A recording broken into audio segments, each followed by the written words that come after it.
Salut, nous vous saluons au nom de Jésus. Nous parlons de la zoologie biblique, notre cours dans notre école du ministère. Et dans ce cours, nous allons vous parler des enseignements concernant l'agneau. L'agneau, c'est un animal que nous connaissons que dans la Bible. Et il a un enseignement qui peut nous donner. Lorsque nous lisons le livre de Job, chapitre 12, verset 7, la Bible dit: interroge le bête, elles t'instruiront. Interroge les oiseaux du ciel, ils t'apprendront.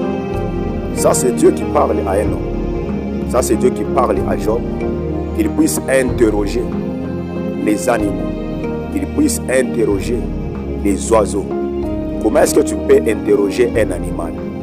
Comment est-ce que tu peux interroger un oiseau pour qu'il te parle?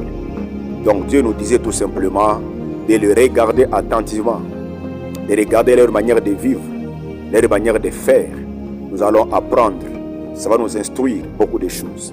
Un deuxième passage qui nous pousse à comprendre et à savoir que nous devons étudier les agneaux, les animaux dans la Bible. Nous voyons 1 Corinthiens chapitre 11 verset 14. Là où l'apôtre dit: la nature elle-même ne vous enseigne-t-elle pas? Donc ici nous voyons les preuves. Nous voyons les raisons pour lesquelles nous devons étudier les animaux. Nous devons étudier leur manière de vivre. Parce que même la nature peut nous enseigner. Même la nature a à nous apprendre. Un troisième passage comme vous le voulez. Proverbe 6, verset 6. La Bible dit: va vers les fourmis paresseux. Considère ce voie et tu deviendras sage. Donc nous allons voir que c'est Dieu qui nous envoie, qui ici nous envoie vers les fourmis, et considérer leur voie, leur manière de vivre, leur manière de faire, et ils vont nous apprendre. Alors dans ce cours, nous parlons sur le mystère de l'agneau, nous parlons sur les enseignements que l'agneau a à nous enseigner, nous parlons ce que l'agneau a à nous donner et ce que nous pouvons apprendre de lui. Donc le premier animal, c'est l'agneau. Qu'est-ce que l'agneau? Un agneau est le petit d'une brebis.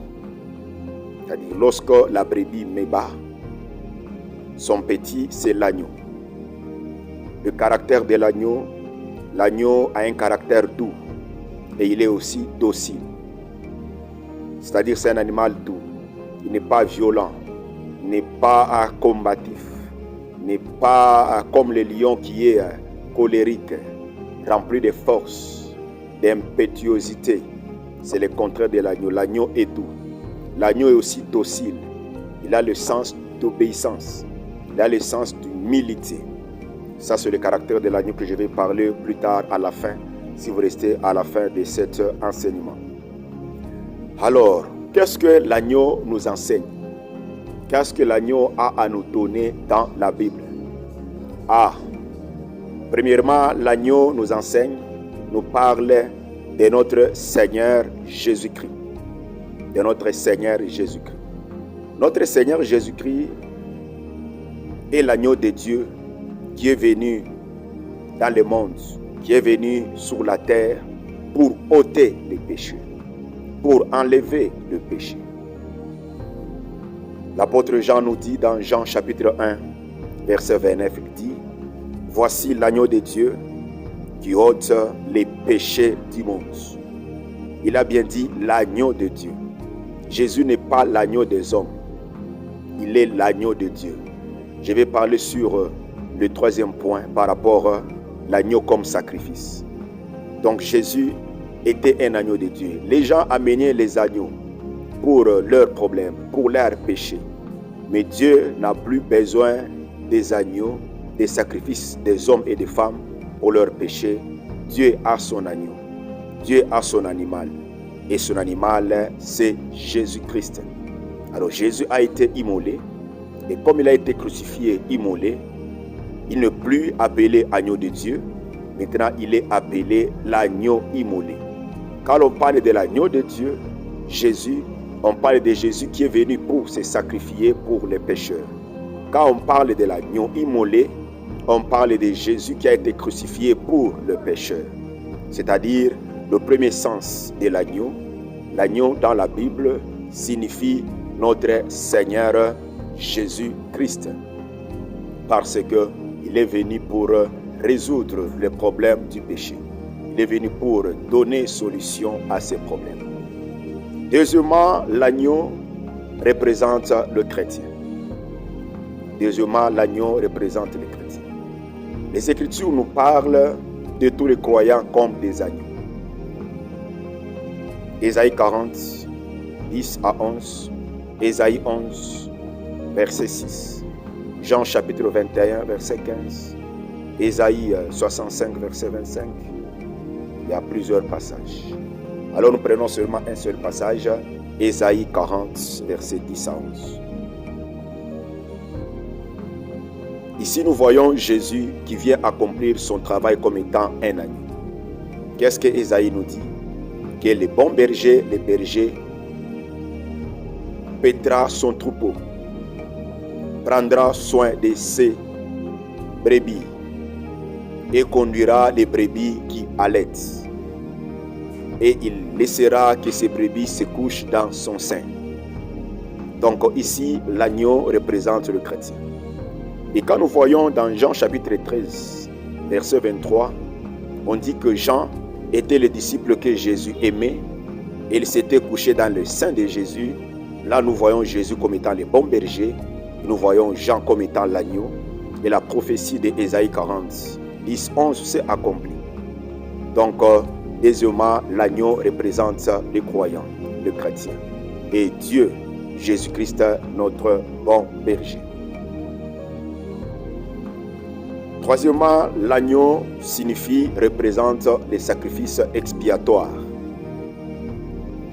Nous avons comme passage Lévitique 3, 7. Nous avons comme passage Ézéchiel 46, 13. Nous avons comme passage 1 Pierre 1, 18 à 20. Que Dieu vous bénisse. Donc, dans Lévitique 3, 7, Dieu nous dit que les gens apporteront un animal, un agneau comme animal pour les sacrifices. Donc l'agneau, c'est un animal sacrificiel. L'agneau, c'est un animal expiatoire. C'est un animal expiatoire. Et quand nous voyons dans la Bible, nous allons voir que cette écriture s'est accomplie en Jésus. Lorsque nous lisons 1 Pierre chapitre 1, verset 18, à 20, nous voyons Pierre qui nous dit que nous n'avons pas été rachetés par l'argent et l'or, nous n'avons pas été rachetés par des choses périssables, de nos vaines manières que nous avons héritées de nos pères. Nous avons été rachetés par le sang précieux d'un agneau sans défaut et sans tache. Et cet agneau, c'est qui? C'est Jésus. Donc les agneaux qu'on offrait dans l'Ancien Testament pour les péchés, les agneaux qu'on sacrifiait, qu'on égorgeait pour celui qui a péché, symbolisaient le Seigneur Jésus. C'est pourquoi même Jean a dit que Jésus est l'agneau de Dieu qui ôte le péché du monde, parce que c'est lui qui devait venir mourir pour le pécheur. Mourir pour le pécheur.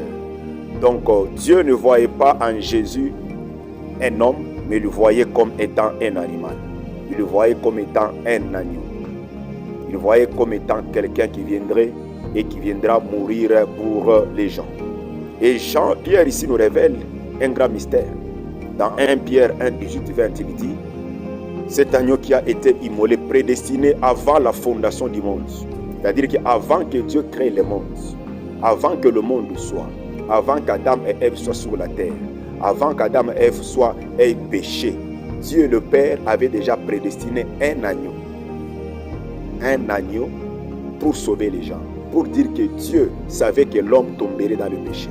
Pour savoir que Dieu est omniscient. Il connaît la fin d'une chose avant son commencement. Si Dieu ne savait pas, si Dieu n'avait pas su que Adam arriverait à pécher, là il ne pouvait pas être Dieu en tant qu'omniscient. Mais Dieu le savait et il avait déjà prévu la solution. Même vous qui m'écoutez ce soir, tout ce que vous avez comme problème, Dieu le sait et le savait avant même la fondation du monde. Et j'ai une bonne nouvelle pour vous dire que la solution pour votre problème, pour vos combats est déjà entre les mains de Dieu. Il suffit seulement de le prendre et de les matérialiser dans votre vie par la foi au moyen de la prière. Donc, l'agneau